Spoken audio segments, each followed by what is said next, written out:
Bhagat Singh all India youth કાઉન્સિલના મેરે ગણેશ મિટ્ટી કે ગણેશ પંડાલ ખાતે એક અનોખો અને પ્રેરણાદાયક કાર્યક્રમ ગણેશા કી પાઠશાલા યોજાયો હતો। આ પાઠશાળાનો મુખ્ય ઉદ્દેશ યુવાનોને રાષ્ટ્રહિત, સામાજિક જવાબદારી અને સત્ય દેશભક્તિ તરફ પ્રેરિત કરવાનો હતો। કાર્યક્રમ દરમિયાન વિદ્યાર્થીઓ અને યુવાનો સાથે ખુલ્લી ચર્ચા યોજાઈ, જેમાં સામાજિક, ધાર્મિક અને રાજકીય મુદ્દાઓ પર વિચાર વિમર્શ કરવામાં આવ્યો। ખાસ કરીને આજના સમયમાં યુવાનોમાં વધી રહેલા પડકારો, સામાજિક માધ્યમોના પ્રભાવ અને સકારાત્મક નેતૃત્વની જરૂરિયાત જેવા મુદ્દાઓ પર ધ્યાન કેન્દ્રિત કરવામાં આવ્યું। યુથ કાઉન્સિલના આગેવાનોએ ભારપૂર્વક જણાવ્યું કે આજના યુવાનોમાં એકતા, અખંડિતતા અને સમાનતાનું જ્ઞાન પ્રસરે તો જ ભારત એક શક્તિશાળી રાષ્ટ્ર તરીકે ઉભરશે।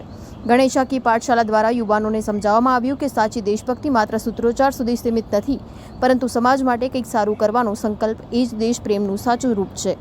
કાર્યક્રમમાં મોટી સંખ્યામાં વિદ્યાર્થીઓ, યુવાનો અને સ્થાનિક રહેવાસીઓ ઉપસ્થિત રહ્યા હતા। તમામે આ પહેલની પ્રશંસા કરી હતી અને યુવાનો માટે આવા કાર્યક્રમો નિયમિત યોજવા આગ્રહ વ્યક્ત કર્યો હતો। આજે ગણેશા કી પાઠશાલા હતી। અમે છેલ્લા 15 વર્ષથી ગણેશા કી પાઠશાલા, ટેલેન્ટ ગણેશા જેવા અભિયાનો ચલાવીએ છીએ। સનાતન ધર્મ ઉજાગર જે આખું અભિયાન છે એ પણ અમારા દ્વારા ચલાવવામાં આવે। માકા દરજા દેતો તો કચરા ક્यों કિલો તો ગાય માતા પર આવા અભિયાનો ચલાવવામાં આવે છે। કારણ કે ગણેશ સ્થાપના મહારાષ્ટ્રમાં લોકમાન્ય તિલકે દેશની આઝાદી માટે શરૂઆત કરી। દેશ આઝાદ થયો પણ માનસિક રૂપથી આજે પણ ગુલામ છે, ક્યાંક જાતિ, ધર્મ અને પ્રાંતના નામે। આ તમામ બાબતોને લઈને આજે પણ આ ક્રાંતિકારી ચળવળ અમારા અહીંયા છેલ્લા 15 વર્ષથી ચલાવવામાં આવે છે।